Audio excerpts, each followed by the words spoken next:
Welcome back to my channel, Star Booze. He dominated television for 20 years as the ultimate hero in the West. However, one woman noticed an alternative aspect of James Arness.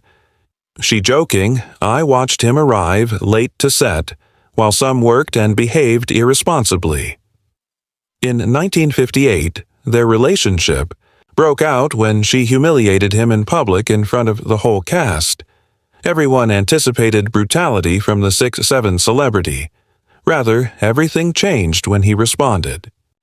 Her hatred's true cause wasn't what? Who anticipated what happened next? Startled the film industry. The birth of James Arness, May 26, 1923, in a small Minneapolis neighborhood. When he was only 18 months old when he nearly perished from anitis of the spine. Physicians stated his odds were below 40%. However, his dad, Ralph, a medical equipment vendor, used his connections at the hospital to secure James an experimental therapy. It preserved his life, but it gave him a little limp. Then, nobody would have guessed that the young boy would become Marshal Matt Dillon. The residence of the Arness family was 31-12 Avenue Humboldt.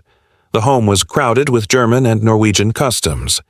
Ruth, his mother, taught him traditional melodies and prayers in both languages. By the age of 10, James's height was already 5'8". His height was a result of his grandfathers participated in the Royal Guard of Norway and 6'9". James, however, wasn't assured. At one point, his mother noted in her journal, "James suffers from extreme shyness. I am unable to can you think of him ever working with humans?" James had a lot of trouble in school. He was even called least in the 1942 yearbook, most likely to be successful in communicating. 1. He handed in the same book, according to the teacher, 3-year report on Treasure Island line. In elementary school, he once declined to talk, for a full semester following feeling ashamed in front of the class. He was unsuccessful, all subjects except art and fitness, where he drew horses and cowboys. Once, hemist 31 days in a month, opting to rather than wandering the river valley with Rex, his dog. However, testing revealed that his IQ was 127. Astute, but uninterested.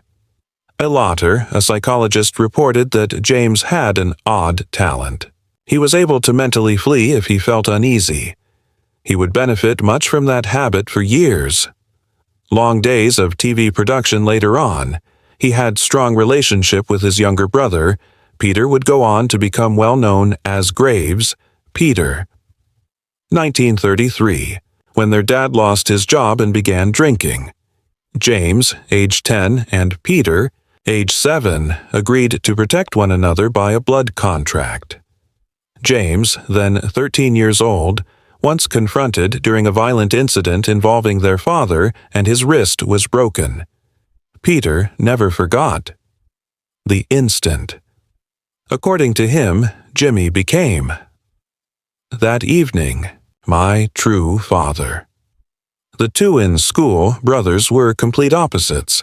Peter performed well when James had trouble, yet they couldn't be separated. They constructed forts in the forest and acquired Ojibwe hunting methods from indigenous children and spent whole weekends investigating the lakes. A neighbor recalled them as his chatty shadow and the silent big. James wasn't even thinking about acting. He actually detested it. In a school production, he purposefully forgot all of his lines to don't speak on stage. His objective was to take up sailing. Motivated by his stories from the grandfather in Book 2, he read The Mast 7 years. Before at times by the age of 16. He transformed his space into examined a sailor's quarters and barometer at precisely 6:15 each morning. He hitched more than 160 rides when he was 16, went to Duth and attempted to enter a ship using fictitious documents. He was there for 3 days as a deckhand before to being apprehended. In every lake here, he noted in his journal, resembles a prison. I require an ocean. To never be stuck is a quotation from his yearbook, playing a single role in one location for more than a year. He would later perform one function for 20 years. In 1943, at 6'7", James wasn't tall enough to become a pilot. 6'2" was the Navy's limit. He was smashed. He was constantly worried about his lousy. His eyesight could be a disqualifier. He never assumed that his height would be the issue. Once, a curse, that height would eventually turn into his best asset in Hollywood. He attempted to attend college for a semester, but the draft followed. At 19, he enlisted in the Army and received training in Georgia. He described himself as mean and slender, and claimed he could hike 20 miles as if it didn't exist. He was transferred to Italy after North Africa. He was there, joined the division of the 3rd Infantry, one of the war's most resilient battalions. On January the 22nd, in 1944, James was traveling by boat to Anzio. He was given 2 TNT by his sergeant, packages, and declared that you would go first. Should you vanish beneath the waves, well, it's too deep, you know. James left the ramp leading to the ocean. The water got to his waist. He arrived to the shore with explosives. The silence would not endure, though. Days later, Anzio became one of the war's bloodiest campaigns. Simply, on a gloomy night 10 days later, James was in charge of a hostile patrol. Lines. He was 40 feet ahead of his group, in complete quiet. Abruptly, he heard German voices. A machine gun then opened. Fire. His right leg was ripped apart by bullets.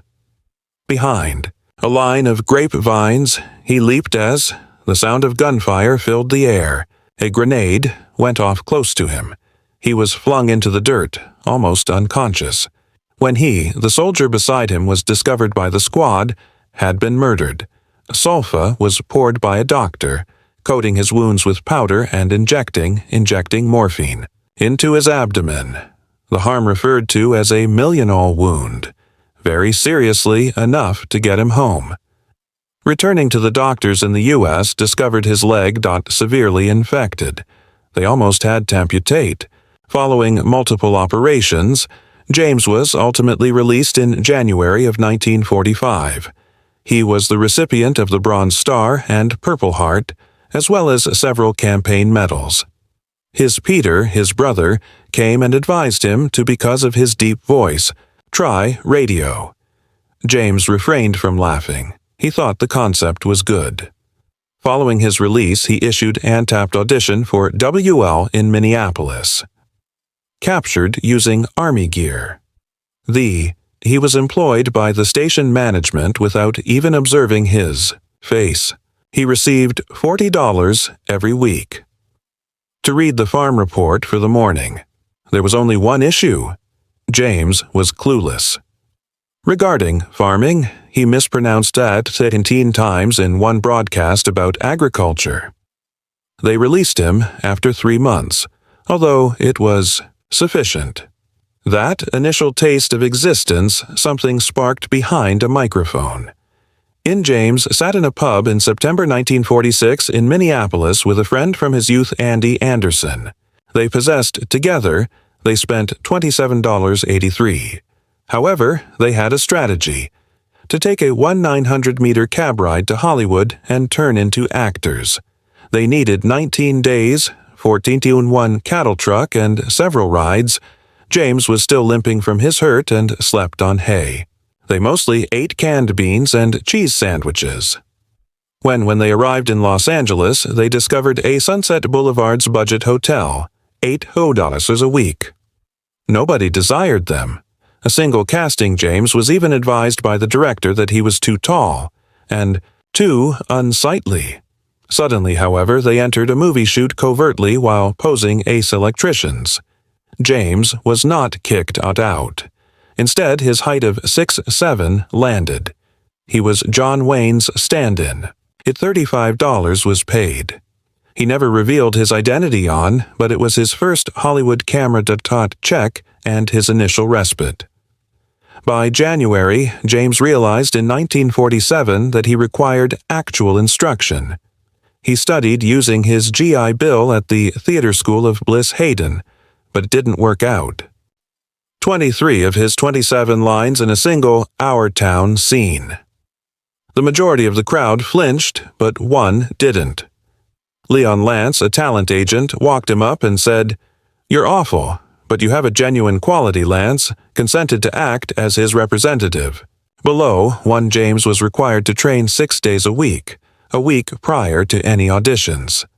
Lance, even 42 hours of additional instruction were paid for. One James was required to carry buckets of reciting Shakespeare in the water. It worked. After a little more than 3 months, MGM brought him in for a test of his screen. Next, the name change arrived. April 1947, James secured a minor role in The Daughter of a Farmer. When he received his first, James was the recipient of the paycheck, Orns. The teller at the bank misread and declined to cash it as Oris. James was impoverished. He had $120 in his pocket. While he was arguing with, a woman heard his voice at the bank. Her name was Dorothy, and she was a casting director. Harper. "Drop the U," she ordered him. That, the Roosevelt Hotel at night. James made a scratch mark on his union form with a pen from the reception area. The lodging. The manager saw it happen. That's how James Arness was born. All he had was The Farmer's Daughter has 4 lines. He repeatedly made them a mess. He was almost sacked by the director, but Loretta Young, the movie's lead, assisted him. When the film was released, James I assumed it was over. However, after the letter arrived at his $14 per week boarding home. It came from Emma, a 72-year-old Kansas woman, Tilson. "You remind me of she wrote, "you late husband. He was a decent man. Think you are as well." She added $5 and advised him to get a suitable dinner. He kept the note in his wallet for 42 years. James subsequently stated, "Prior to that letter, I pretended to be a performer. I became one after that." 4 years in 1951, James later donned a thick makeup, costume, and remained silent. In The Thing, he played the extraterrestrial from a different world. According to others, he didn't play the part. In 2005, he established the Set the Record Straight. The break was fantastic. For myself. Then, suddenly, he would remove the villain. He married Virginia in 1948. Chapman. She had a son from a former relationship. Craig, born in 1946, and marriage. James took him under his wing. Collectively, Jenny Lee was one of their 2 further children, 1950, followed by Ralph in 1952. As James was advancing his Hollywood career, Virginia also tried her hand at acting. She even made an appearance in a few playing a gypsy in Gunsmoke episodes. Craig, their son, became a prosperous National Geographic photographer. Ralph rose to fame as a surfer after winning the 1970 World Championship. However, the cheerful family photo was short-lived. The marriage began to fail in 1958, separate. Despite being apart, they did not get divorced. 5 more years. James eventually filed for divorce in 1963, and everyone was startled by what transpired next. He was granted full custody of all 3 by the court. Kids. It was uncommon in the 1960s. Virginia, according to James, was aloof, chilly, and erratic. An old colleague supported him up, claiming that her actions had gotten worse. However, the most unsettling assertion arrived when James stated, Virginia let Jenny, age 12, consumes alcohol. Jenny landed in the hospital. That event probably made the judge's judgment final. 12 years later, in tragedy struck hard in 1975, Jenny Lee passed away from an overdose of drugs a few days prior to her 25th birthday. It was determined to be suicide. She'd taken a small action, showed up in Gunsmoke, and had dated Greg, a musician Allman. However, in the background, she was having difficulty. According to friends, she had fought long-term depression, losing her smashed James. Next, in only 2 years later, in 1977, Virginia Chapman's body was discovered. Another tragedy. Overdose. She was just 56. Her daughters' deaths were similar to hers. Virginia had made an attempt at suicide, twice previously. In 1959 and 1960's, she and James were fighting. Following the divorce, her career as an actress declined. She operated a modest motel and described how the Hollywood lifestyle was solitary and meaningless, caused her to feel. Following Virginia, James went on. However, finding love wasn't simple. He met Thordis Brandt, an actress, in 1965. Their relationship wasn't always smooth. He even suggested in 1970 but wished for her to resign performing. It was short-lived. In 1972, she departed and discovered serenity inside the Baha'i faith. Janet Surtees followed. She wasn't a celebrity, only a retail employee and a lone mother. Gunsmoke was liked by her kid, so she consented to see James. They bonded. Their marriage took place in 1978. This time, it lasted. They spent 33 years together. Years until James passed away in 2011, at which time Gunsmoke ended up in 1975. James continued to move quickly. He leaped immediately into a new endeavor, How the West Was Won. In 1976, the pilot was broadcast, and it became, by 1978, a series. He performed. A tough mountain guy named Zebulon, McCahan assisting his family in relocating west during the Civil War. The show didn't become popular, America's Waves, but Europe's Wassa success. It was adored by viewers, and the show established a sizable cult following that continued for many years. The year 1981 saw James take an unexpected turn. No cowboy hat, no horse. He starred in the film Emlon's Law. He played a retired police officer and a police drama detective rejoining the force. He was 58 and desired to separate from westerns. There was grit and more in the show, more aggression than is customary at the moment, yet it only has 16 episodes. Then James went back to his roots. Beginning January 1987, he returned Gunsmoke TV's Marshal Matt Dillon for 5 films. Return to Dodge was the first. It attracted high ratings and served as a reminder everyone's reasons for loving Dillon.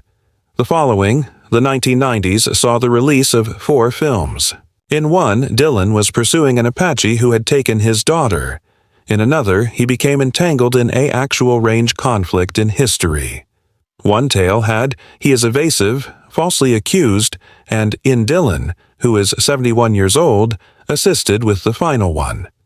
Justice is sought by a youngster for his mother's murder. The films garnered positive reviews, with scores of roughly 7.1 out of 10. Although legend was still powerful, James Arness was more than just an actor. In 1968, he discreetly donated his 1/400 Simi Valley acreage ranch. It was worthwhile over $2 million at the time, more than $16 million today. A Jew received it from him. Youth camp. Despite not being Jewish, he had observed and appreciated their work. The almost no publicity accompanied the contribution. All he wanted to do was assist. And it wasn't all. Additionally, he gave his 60-foot Racing Sea Scouts catamaran, Sea Smoke. Built in 1966, it was a successful yacht, and in 1968, he had won a major race. Arness had centered his life around the great outdoors and intended it to be enjoyed by others as well. Later on, he, for reasons like as the United States United Cerebral and Marshal Service Pauli. Already, James Aries was a legendary long before he died. However, between 2000 and 2011, the world really started to recognize the extent of what he had donated to television in the United States. February 8th, he became famous in Hollywood around 1960. The Walk of Fame. That small location in 1751 Vine Street turned into a constant reminder of a titan of television history. In 1981, the honored by the Western Performers Hall of Fame him for his enduring performance as Matt Dillon Marshal. Sat was his name, not cozy next to the best in Western film. People magazine in 1989 placed him as the 6th person on their list of the greatest 25 TV personalities ever. That wasn't a minor matter. It demonstrated how he had had a profound impact on American society. TV Guide went even farther in 1996, ranking him as the 20th person in their list of the top 50 TV personalities in history. However, despite all, Arness never prevailed an Emmy, despite receiving 3 nominations thrice between 1957 and 1959. However, the admiration never ceased. He prevailed. The Golden Boot Award in the Western Heritage Wrangler in 1969 prize in 1971, and received the title of Man of the Year from the Award for International Broadcasting in 1973. Tucson, Arizona, even produced. He is a citizen by honor. However, what set him distinct wasn't only his fame. The reality of real-life law, he was respected among males. In 1972, Aries was named a United States Marshal in honor. It wasn't common. In 1986, he was then awarded the 2nd badge from the United Marshal Service of the United States. The sole individual president was the first to receive one, Ronald Reagan. In 1988, he told the story of America's Star, a movie that was presented to newly appointed U.S. Marshals to instruct them on the background of theagency. He remained proud, even as he grew older, of that badge. When a former United later, a States Marshal paid him a visit. Arness continued to use it to take photos, grinning despite the agony of the previous conflict injuries. He also assisted in organizing in 1987 an enormous POSI, the U.S. Marshall Sanaheim Stadium event. Next, there was armament that had the most impact on him ever received an award. On 25th June 2005, he was paid tribute to at City Hall in Los Angeles. He was 82. The city council, the mayor, and the city attorney joined forces to honor him. They gave him credit for having spent 60 years in Los Angeles and for donating Marshal Dillon's 2 decades in the Globe on the longest-running drama Gunsmoke television series. They even produced a personalized badge for that particular day. Aries referred to it as the best day of his life. The resolution was framed by him, and it was hung at his house. The identical ceremony recognized his valor during World War II, 1944. He was severely wounded in Arness by machine guns made in Germany. The wounds never stopped haunting him for the rest of his life. He never lost his spirit. Next, calmly and gently, James Ayres died on June 3rd while sleeping. 2011. He was 88. He passed away in his Los Angeles Brentwood residence, just 15 months after Peter Graves, his brother. The Mission Impossible star passed away as well. Their friendship had been the best. The weight of his brother's passing was heavy on Aries, although Aries ultimately departed the world with elegance. He wrote a letter beforehand to be displayed on his web page upon his passing. In it, he thanked his supporters for their unwavering support, for Gunsmoke, for in those years, the way the West was conquered, and for how much he had enjoyed creating those shows. "It's a lovely life," he said. He departed. Behind Janet, his wife, whom he had 1978 marriage, as well as his son Ralph, who's previously won a World Surfing Championship. In 1970, they had a private meeting on a monument in memory of a man who didn't merely pretend to be a hero on film.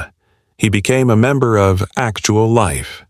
During it all, James Ayres is still among the most adored and famous personalities on television have ever recognized.